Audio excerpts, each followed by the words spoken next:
जय श्री श्याम फ्रेंड्स। मैं तनु जायसवाल एक बीएससी नर्सिंग स्टूडेंट हूँ और मैं आपके सामने जो मेरे कुछ टॉपिक्स है regarding to BSc nursing subjects maybe first year, second year, third year and fourth year. तो जैसे कि कुछ लोगों ने कहा है कि नॉलेज बांटने से बढ़ती है, तो वैसे ही मैं आपके सामने मेरी कुछ नॉलेज है जो आपसे शेयर करना चाहूँगी। आई होप आपको भी ये आपकी स्टडी में भी ये चीज़ में भी हेल्प करे, तो वो मेरे लिए अच्छी बात होगी। तो this is my first YouTube video. तो today we will discuss about the psychotherapy. Psychotherapy क्या है कि साइकाट्रिक का टॉपिक है मेंटल हेल्थ नर्सिंग का।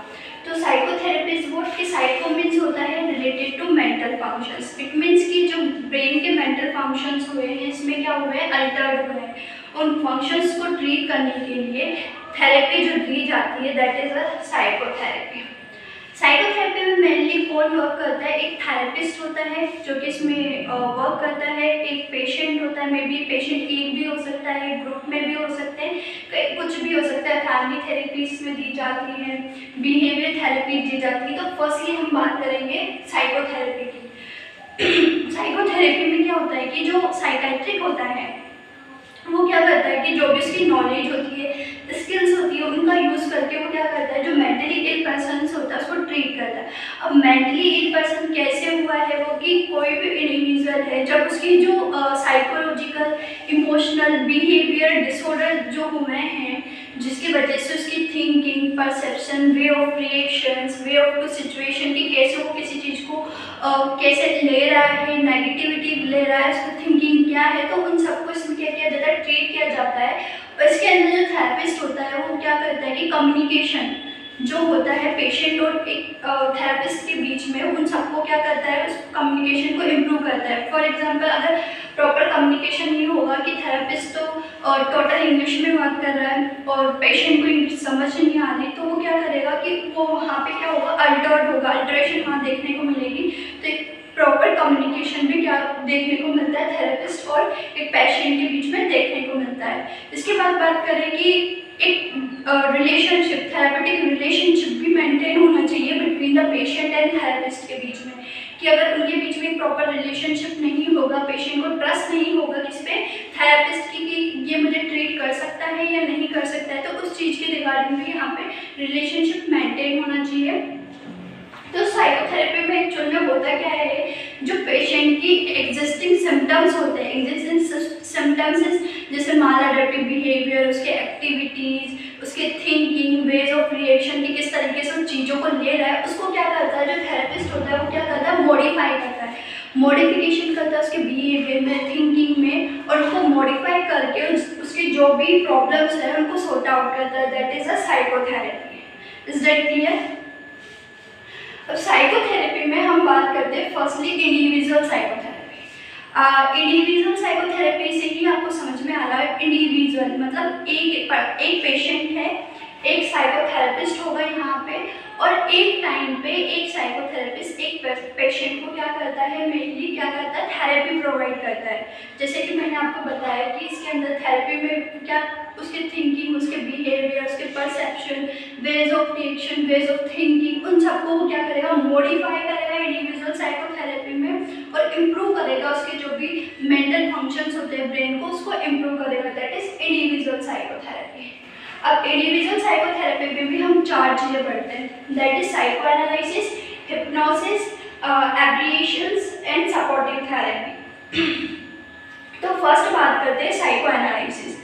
What is a psycho analysis?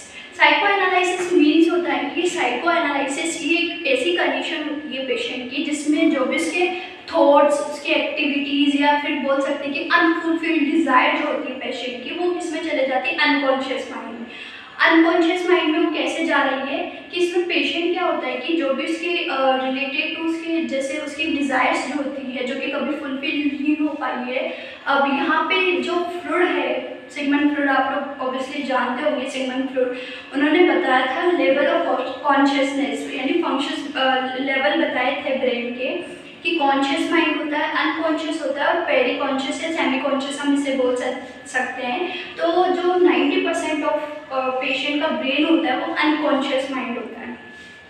इसमें क्या होता है कि पैरा साइको एनालिसिस में इसमें पेशेंट क्या करता है, उसके जो डिज़ायर्स है, जो भी उसकी विशेस है जो कि कंप्लीट नहीं हुई है, या फिर इसमें आईडी वर्क करती है। जैसे आईडी इड जो होता है उसे हम अनकॉन्शियस माइंड के अंदर काउंट करते हैं कि इड जो होती है वो प्रेजेंट होती है पर्सन के बर्थ से लेकर प्रेजेंट होती है। बर्थ इट मीन्स कि जब बेबी बर्थ होता है तब से वो इड क्या होती है, प्रेजेंट होती है। फॉर एग्जाम्पल कि बेबी है, अब वो क्या करेगा, क्राई करेगा।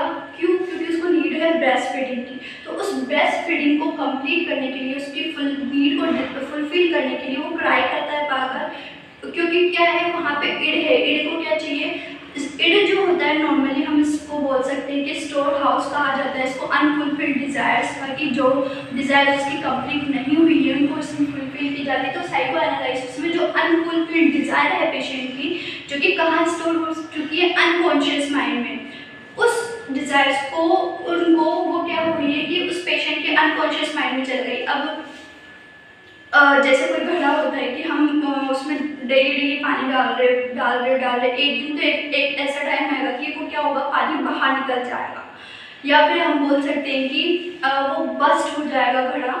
तो उसी प्रकार की अनकॉन्शियस माइंड में अब आपकी कितनी अनफुलफिल्ड डिज़ायर है वो उसमें स्टोर होती जा रही है, तो ऑब्वियसली पेशेंट पे की मेंटल कंडीशन पे वो इफेक्ट देखने को मिलेगा। तो साइको एनालिसिस में उस कंडीशन को ट्रीट करने के लिए कुछ स्टेप्स दी गई है कि इसमें थेरेपिस्ट क्या करेगा कि मोटिवेट करेगा, रिलेशनशिप मेंटेन करेगा, कम्युनिकेशन करेगा, जिसकी वजह से पेशेंट उसकी जो भी उसकी प्रॉब्लम्स है उनको क्या कर सके, थेरेपिस्ट से शेयर कर सके। ठीक है, तो फर्स्टली बात करते हैं साइको एनालिसिस में हम, इसमें स्टेप्स फर्स्ट आती है free association. Free association is what, कि पेशेंट जो है मेंटली इम्पेशेंट जो थेरेपिस्ट के पास आया है अपनी थेरेपी के लिए, उसे क्या छोड़ देना, मतलब रिलैक्स छोड़ देना, बिल्कुल उस पर कोई बर्डन, कोई फोर्स कुछ भी अप्लाई नहीं करना है, और उसे कह देना है कि आप बिल्कुल फ्री हो, आपकी बातें कहीं नहीं जाएगी। उसे एक अच्छे से रूम में काम एंड क्वाइट एनवायरनमेंट, अच्छे से उसको पोजीशन प्रोवाइड करना है, काउच पे हमें बैठा देना है उसे, और उसे कहना है कि आपके माइंड में जो भी थिंकिंग आ रही है, जो भी आप सोच रहे हो, जो भी आपके पेनफुल एक्सपीरियंस है, उन्हें आप यहाँ पे बता सकते हो। आपकी बात कोई नहीं सुन रहा। इससे क्या होगा कि पेशेंट में ट्रस्ट डेवलप होगा कि शायद ये मैं भी सही कह रहा है, कि इसलिए शायद मैं अपनी यहाँ पे जो भी बातें हैं वो यहाँ कह सकता हूँ, ईजिली एक्सप्रेस कर सकता हूँ अपनी थिंकिंग को, जो भी उसके माइंड में चल रहा है उसे। तो that is a free association. उसके बाद में आता है dream analysis. What is a dream analysis? Dream analysis it में बी अ कंडीशन जिसके अंदर जो पेशेंट की डिज़ायर्स है, विशेज़ है, वो क्या हो चुकी है, दब चुकी है बिल्कुल। मतलब कि पेशेंट को वो याद ही नहीं, वो अनकॉन्शियस माइंड में पड़ी हुई है, लेकिन वो उसको अफेक्ट करती है, उसकी कंडीशन को अफेक्ट कर रही है, कहीं ना कहीं अफेक्ट कर रही है, वो उन चीज़ों को निकालना नहीं चाहता। तो वहाँ पे थेरेपिस्ट क्या करता है कि अपनी टेक्निक्स का यूज़ करके, अपने स्किल्स का यूज़ करके वो उसके जो भी ड्रीम्स है उनको कलेक्ट करता है कि हाँ उसमें ये टाइम हुआ था, उस एक्सपीरियंस में ये हुआ था, वो पेनफुल एक्सपीरियंस था। तो उनको कलेक्ट करके हर एक सेशन के अंदर उसको कलेक्ट करता है, एक बार में नहीं, अलग अलग सेशंस का यूज़ करके उसको कलेक्ट करता है, और कलेक्ट करने के बाद में उसका ट्रीटमेंट प्रोवाइड करता है। That is clear. और इसके बाद में बात करते हैं हम ट्रांसपेरेंस की। ट्रांसपेरेंस बोल सकते हैं कि ट्रांसमिट करना, क्या करना, ट्रांसमिट करना अपने इमोशंस को, वो मे बी लव हो सकता है, मे बी हेट हो सकता है, उनको क्या करना, ट्रांसमिट करना एक दूसरे में। ठीक है, तो यहाँ पे क्या करता है कि पेशेंट जो है, जो कि किससे सफ़र कर रहा है, मेंटल कंडीशन से सफ़र कर रहा है, उसके कई पेनफुल एक्सपीरियंस में भी हुए होंगे पास्ट में। तो उन चीज़ों को क्या होती है कंडीशन की, जब थेरेपिस्ट से वो बातचीत करता है, कम्युनिकेट करता है, तो उसको कहीं ना कहीं ऐसा फील होता है कि he is like my father, he is talking my father, मतलब उसे लगता है कि ये मेरे पिताजी की तरह है, मदर की तरह है, ब्रदर की तरह है। तो उसे थेरेपिस्ट से क्या होता है कि इमोशनली कनेक्ट हो सकता है। अब वो कनेक्शन दो टाइप्स का हो सकता है, एक तो पॉजिटिव और एक नेगेटिव। पॉजिटिव ट्रांसपेरेंस में क्या होता है कि पर्सन क्या होता है, लविंग बिहेवियर होता है उसके रिगार्डिंग, मतलब गुड मैनर में वो बिहेव करता है उसके साथ कि हाँ आप मेरे बिल्कुल फादर की तरह हो, वो भी मुझे ऐसे ही समझाते थे, वैसा कुछ। और नेगेटिव में क्या होता है कि नेगेटिव में ये होता है कि उसे कहीं ना हेटेड वाली फीलिंग आ जाती है उस बंदे में कि यार हेट वाली फीलिंग उसमें डेवलप हो जाती है कि कहीं ना कहीं ये मेरा तो दुश्मन रहा था, इसने मेरे साथ वैसा किया था, इसने मेरे साथ ऐसा किया था, वो वाली चीज़ें यहाँ पे देखने को मिलती है। That is clear. फिर आता है काउंटर ट्रांसफेरेंस। तो काउंटर ट्रांसफेरेंस में भी क्या होता है कि जैसे कि हमने बताया यहाँ पे ट्रांसफेरेंस की कि इसमें नॉर्मली पेशेंट कनेक्ट होता है, लेकिन जो काउंटर ट्रांसफेरेंस होता है इसमें क्या होता है कि पेशेंट तो इमोशनली कनेक्ट है ही सही थेरेपिस्ट के साथ में, बल्कि थेरेपिस्ट पे क्या होता है कि जो भी उसके इमोशनल एक्सपीरियंस हुए हैं पास्ट में, वो वहाँ क्या करता है, शो करता है पेशेंट के सामने, वो रिलेट करता है उस चीज़ को। That is counter transference. फिर इसके बाद में आता है रेजिस्टेंस। रेजिस्टेंस हम इसे थेरेपी नहीं कह सकते, क्योंकि इसमें पेशेंट क्या होता है कि प्रॉपरली सेटिस्फाइड नहीं होता उन चीज़ों से, उसको सेटिस्फैक्शन नहीं मिलता है कि ये मेरे साथ जो भी उसका गोल है, ट्रीटमेंट का गोल है, वो उनसे सेटिस्फाइड नहीं होता है। उसको कहीं ना कहीं एंजाइटी रहती है उस चीज़ के बारे में, फियर रहता है, वो कहीं ना कहीं जो भी उसकी इमोशनल एक्सपीरियंस है या पेनफुल एक्सपीरियंस है तो शो आउट नहीं करने की कोशिश करता है, तो वो होता है रेजिस्टेंस में। तो that is a psycho analysis, जिसमें पेशेंट की जो भी थॉट्स, इमोशंस, फीलिंग्स वगैरह होती है वो अनकॉन्शियस माइंड में चल जाती है, और उसको जो भी उसकी पेनफुल एक्सपीरियंस है उन्हें अनकॉन्शियस माइंड से निकालने के थेरेपिस्ट यहाँ पे क्या करता है, थेरेपी प्रोवाइड करता है। That is psycho analysis. Second की बात करते हैं हम हिप्नोसिस की। हिप्नोसिस वर्ड से ही समझ में आ रहा है हिप्नोसिस। ये हिप्नोस जो वर्ड है इट मीन्स अ स्लीप, इसे हम बोल सकते हैं स्लीप। स्लीप इज व्हाट कि इसके अंदर जो पेशेंट्स होता है ये क्या करता है, डीप ट्रांस फेज हम इसे बोल सकते हैं। इट मीन्स स्लीप से रिलेटेड होता है हिप्नोसिस।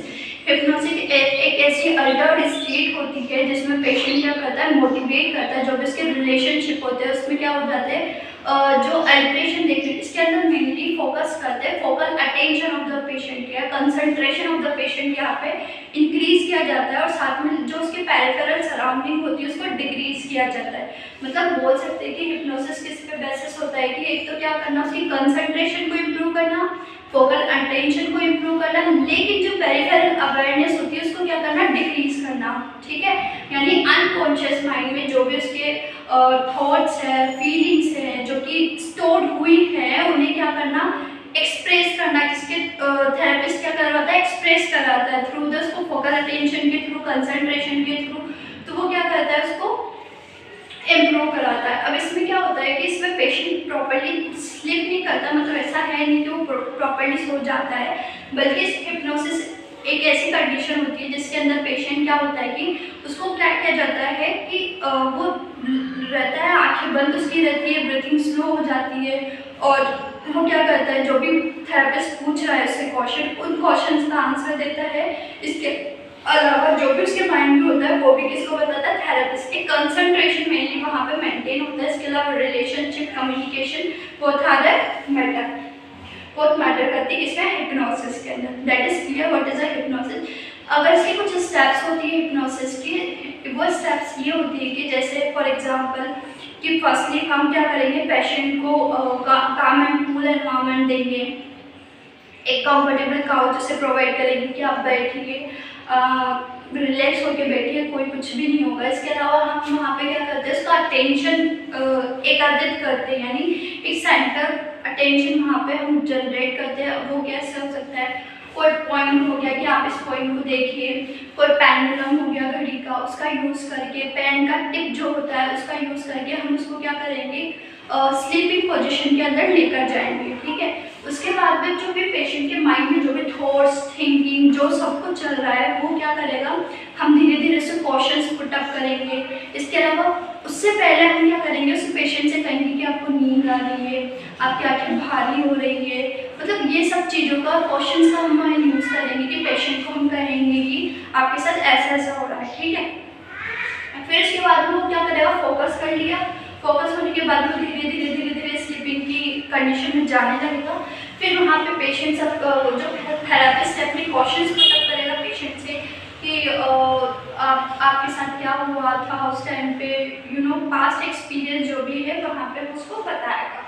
ये होने के बाद में वो क्या करेगा, कोई भी कॉन्फ्लिक्ट अराइज नहीं होने देगा उस कंडीशन में। अगर कुछ कॉन्फ्लिक्ट अराइज होते हैं मीन्स वो कंडीशन, वो हिप्नोसिस जो थेरेपी है वहीं अल्टर्ड हो जाएगी, इसकी वजह से जो भी उसकी वैल्यूज़ है, बिलीव्स है, उनको वो क्या करता है, कॉन्फ्लिक्ट अराइज नहीं होने देता है उन चीज़ों में। और साथ में लास्ट जो स्टेज आती है इसमें टर्मिनेशन स्टेज आती है, it means and up phase, यानी कि हमने उससे क्वेश्चन कर लिए, जो भी हमारे क्वेरी थी हमने उससे पूछ लिया। अब लास्ट जो स्टेज आती है उसके अंदर एंड अप यानी टर्मिनेशन फेज हम इसे बोल सकते हैं, कि जिसमें या तो हम कोई क्लैपिंग करके या फिंगर टिप को दबा के हम उसकी क्या कर सकते हैं, उस स्टेज को क्या कर सकते हैं, एंड अप कर सकते हैं। That is hypnosis. Fourth is one abreaction. Abreaction is what, कि इसके अंदर क्या होता है कि पेशेंट को मेनली जो उसकी जो भी पॉजिटिविटी, यानी इसमें हम मोटिवेट करते हैं पेशेंट को, मोटिवेशन हम उसे देते हैं, पॉजिटिविटी हम उसे देते हैं कि आप उसको हम उसे कहते हैं कि आपकी जो भी दिखेगा आपको कुछ नहीं होगा, आपका सब कुछ नॉर्मल है। या फिर ये मेंटल वेंटिलेशन पे वर्क करता है। मेंटल वेंटिलेशन इज व्हाट, कि जो भी इसके दबे हुए रिप्रेस जो इमोशंस होते हैं वहाँ पे हमें उसे रिलीज करना होता है, उसे बाहर निकालना होता है। दैट इज एब्लिएशन, कि उसके जो भी इमोशंस है, थिंकिंग है, वे ऑफ रिएक्शंस है, जो भी उसके पास एक्सपीरियंस हुए हैं, उन सबको यहाँ पे क्या किया जाता है, बाहर निकाला जाता है, जो कि किसमें है, अनकॉन्शियस माइंड में है पेशेंट के। उन चीज़ों को यहाँ पे बाहर निकाल कर उसे थेरेपी प्रोवाइड किया जाता है, उसे एक मोटिवेशन दिया जाता है कि आपका सब कुछ ठीक हो जाएगा, आप इस पर वर्क कर सकते हैं। वहाँ पर थेरेपिस्ट अपने जो भी टेक्निक्स है उनका यूज़ करके उसको एब्लिएशन थेरेपी प्रोवाइड करता है। Last is one supportive therapy.